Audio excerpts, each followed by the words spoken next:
So last week in my watch list, I said that UCLA had a chance to do the funniest thing, which was go out to Indiana and beat the number two team in the country. Instead, they went out to Indiana and took the L of all L's of embarrassment. So it's your girl Autumn, and I am back with another edition of As a Fan of College Football. This is where I cover college football related content through the eyes of a fan. So, before we get started, if you are a fan of college football, if you like to hear women talk about college football, or if you just want to support the channel, first of all, go ahead and subscribe. Go ahead and I'm gonna just skip everything else and say go ahead and subscribe to the channel. Go ahead and like the video. Go ahead and hit the notification bell so that whenever I am out here in these YouTube streets, you'll be the first to know. And be sure to share the video. So Indiana had a time. Indiana had a time. And although they were like just playing UCLA, like, you couldn't discredit UCLA because they have just come off of a very good winning streak. Because then they beat Penn State. Then Penn State go out there and get damn James Franklin fired. You know what I'm saying? I don't know. That's what happened. But they had a very good last couple of weeks. They were hopeful. Things were changing. It seems like the culture of their program was changing after they fired their coach. And, I'm pretty sure that they had pretty high expectations coming out to Indiana. At least that's what I would have thought. I would have thought that they would have gone out to Indiana extremely confident and having some high expectations. And maybe they did at first, but it just didn't hold up. And like I said, Indiana had a time. And first of all, let me say something about Indiana that I didn't really know because, I cover these games. I pick and choose which games I'm going to cover and how many games I'm going to cover per week. And I'm trying to think if I've covered an Indiana game this year. And, well, like with them being like up there, I can't even remember if I have. I don't actually I have. I've covered an Indiana game. But what I did not know about Indiana was that there were two Mendozas. I had no idea, y'all. Just knock it off. Just, whatever. It is what it is. I didn't know until this time around. And the only reason why I knew that is because both of them I think both of them threw for did both of them throw for a touchdown? No, both of them threw for interception. So let me get into it.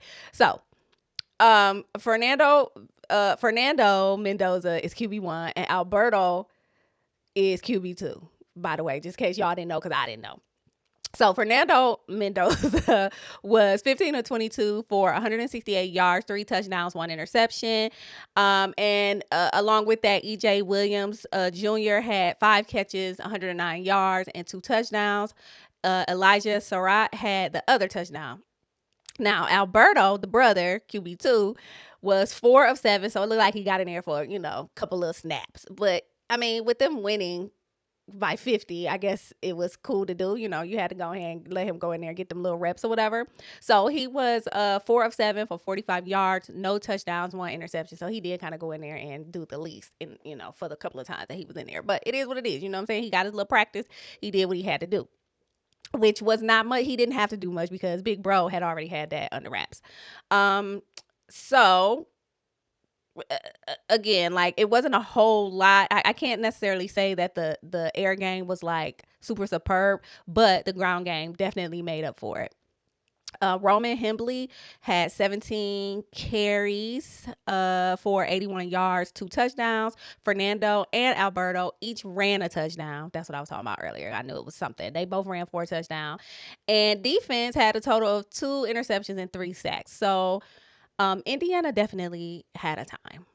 I mean, they did what you would expect the number 2 team in the country to do against what do I want to say? Against a hopeful UCLA team, right? However, UCLA they didn't give what they gave these last 2 weeks.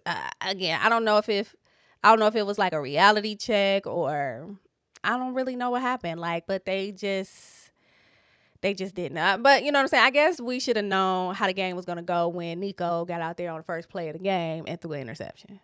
Did we know what the trajectory of the game was going to be when he got out there and straight up was like, let me just go ahead and throw to the other team? Now, and that's no shade on Nico because, again, Nico has been balling. We know that there has been much controversy around him since preseason. You know, the switch from Tennessee to here, and the talks of NIL money, and his manager, and all this and the third. Like, it was all pretty crazy. But honestly, I think Nico has been playing to his potential. Like, I think he has been doing a good job, at least these last few games, except for this game. This was not a good look for Nico.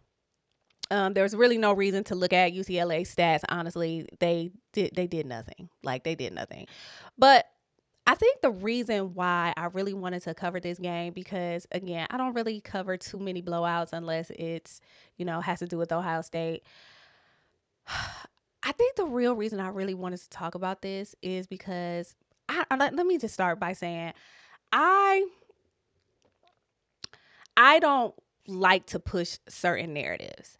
And I am the type of person to let things play out before I speak on it, right? Like, I don't want to say, oh, they do this to me, they like, people say things about me talking about football because I'm a woman, or because I'm a black woman, or this coach is this because he's that, or this coach. I don't like to run with the narrative. So when I first saw this narrative, I didn't say anything about it. I didn't speak on it. I didn't retweet anything. I was just like, all right.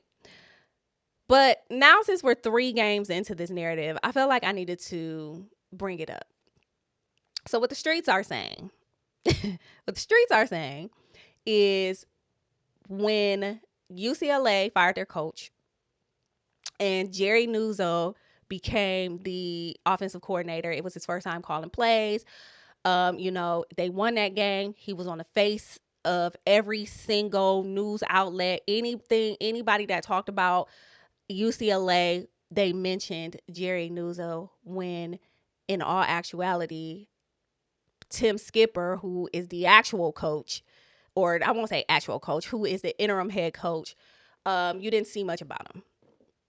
You just did. Like, I'm just gonna keep it a buck. Now, that was that first week, and I was just like, well, Jerry, he has, his dad, because I talked about it, right? His dad was in the CBS studios, and it was like this big thing, this big ordeal. And so I guess it was kind of expected for him to kind of take the spotlight at that point. But people wonder what would have happened had they lost the game, right? So second game comes along, they play Penn State. Who's on the cover of everything? Jerry Newsome. Like, he's still, is it Neuheisel? I don't know how to say his last name, but he's on the cover of it. And again, this is no shade to him, because clearly he came in calling plays, doing a great job, getting these wins. You understand what I'm saying? Like, this is no shade to him. I'm just speaking of the narrative that has been pushed out across, like, my social media and the things that I have been seeing. This week, they lose by 50 points. Who's on the cover of everything? Tim Skipper. Why is he now the face of UCLA? Because they took an L? Y'all know why. I ain't even got to say. You know what I'm saying? Like, it's just like, I hate to see stuff like that. I hate to see stuff like that. And I feel like I would not be true to myself if I did not call that out. Like, y'all got to stop that shit. Like, he should have been on the face. He should have been the face when they was winning. But now that they're losing, his face is plastered everywhere. Like, it should be consistent, or they should put both of them up there or something. But yeah, I feel like I had to bring it up. I mean, so I don't know, fans. Y'all let me know. Let me know in the comments how y'all feel about this. Now, we knew. I don't want to say we knew, but I didn't know. I didn't think that UCLA would go and get, like, completely blown out. I didn't think that they would win the game, but I think for me the bigger story is, why is Tim Skipper now the face of UCLA after a loss? So I want to know how y'all feel about it. Like, no matter who you are, no matter, what your culture, what your race is, whatever, what have you, I want to hear your opinion as to why you think this is. And or are we making this up? Like, do y'all think we're making this up? Like, point me to some references where you feel like that's not true. You know what I'm saying? Let us know. And until you hear me or see me again, peace.